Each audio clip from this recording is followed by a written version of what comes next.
Wafa is a Syrian-American psychiatrist who was born to devout Muslim parents.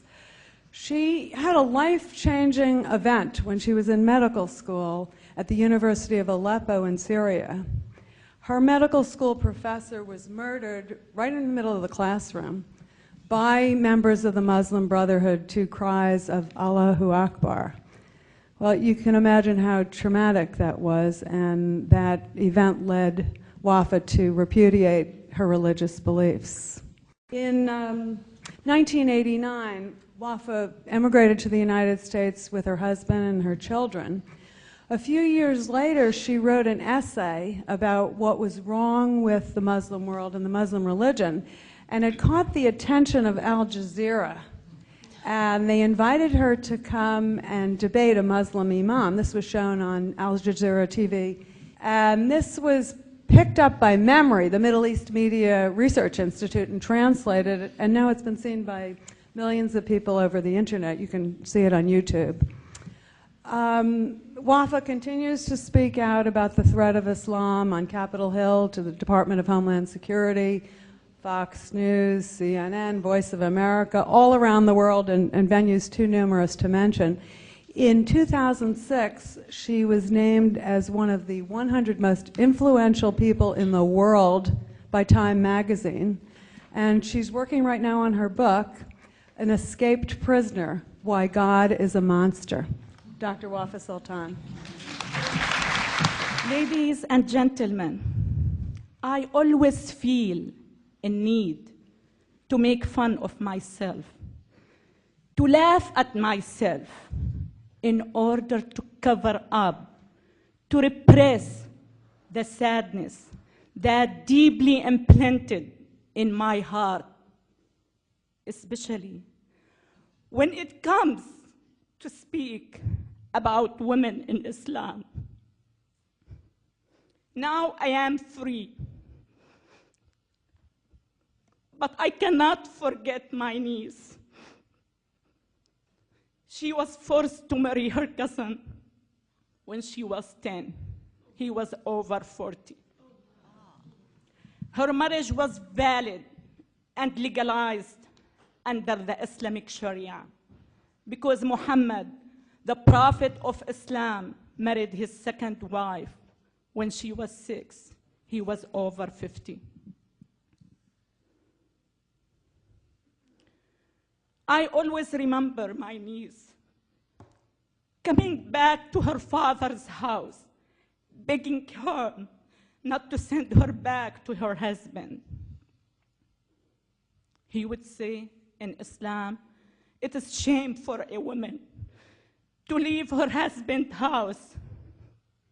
God will reward you for obeying him. At the age of 25, my niece committed suicide by setting herself on fire. She was burned to death, leaving 4 children behind her. In 2002, the Saudi religious police stopped schoolgirls from leaving a blazing building because they weren't wearing the correct Islamic dress. There were about 800 female students in the school building when this tragedy took place, and at least 15 girls were killed, according to Saudi newspaper, which I don't believe. I believe the number was much higher. Because of that, and because of many, many human tragedies that I had witnessed in the first 3 decades of my life, I have decided to fight Islam. Please pay attention to my statement. To fight Islam, not the political Islam, not the militant Islam, not the radical Islam, not the Wahhabi Islam, but Islam itself. I truly believe that the West has invented these terms for the sake of being politically correct.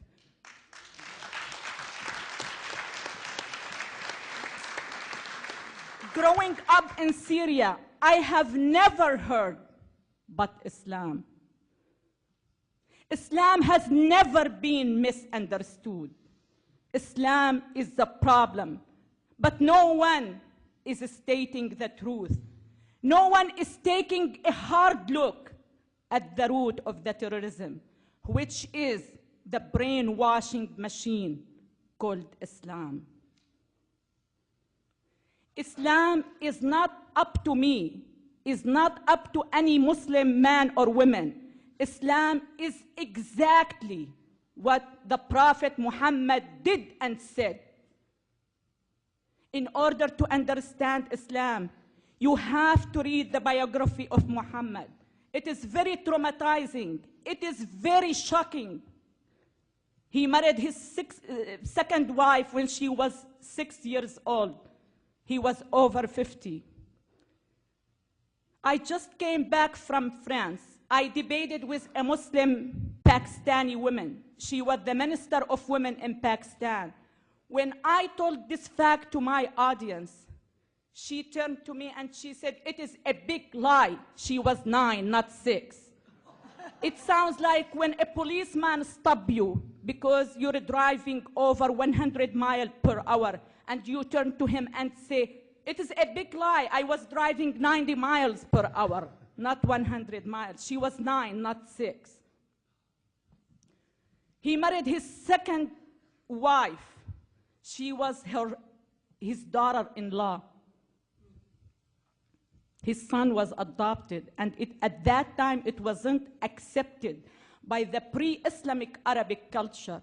So he turned to his followers and he said, "I was told by God that adoption is forbidden.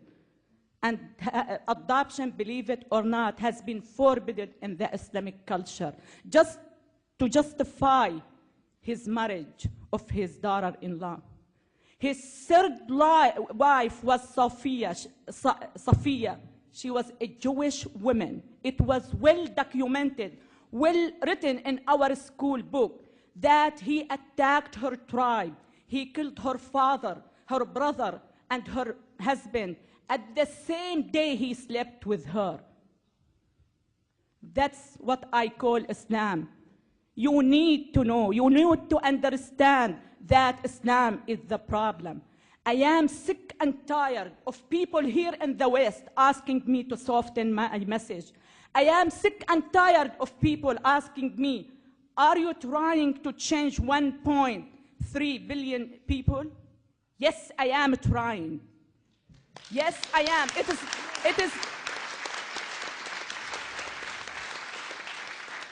It is not a matter of I am trying. I will change him. I want you to know that the very first value I learned when I came to this great country, that you can do the impossible if you truly believe in yourself. I not only believe in myself, I believe in many million Muslim women like Nooni Darwish and Ayaan Ali. And we are working hand in hand to change 1.3 billion Muslims. They have to realize that they have only two choices: to change or to be crushed.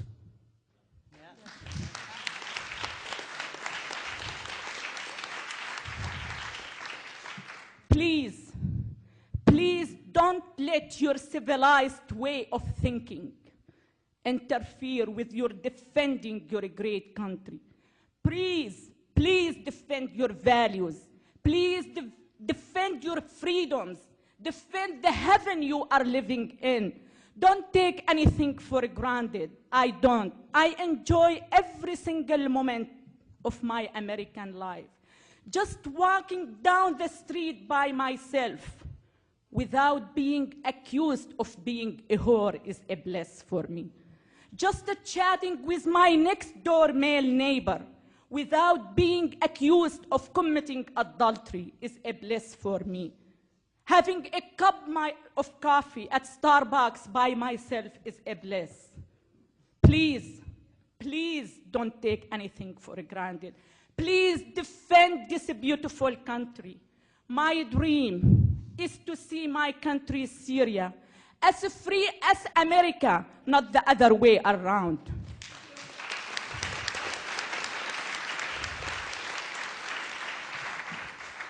When I was in Syria, I cried a lot. Now that I am free, I still cry, and much harder, for those women whom I left behind. My dream of one day, having all of them free, should be the dream of all humanity. Thank you so much. God bless you. God bless America.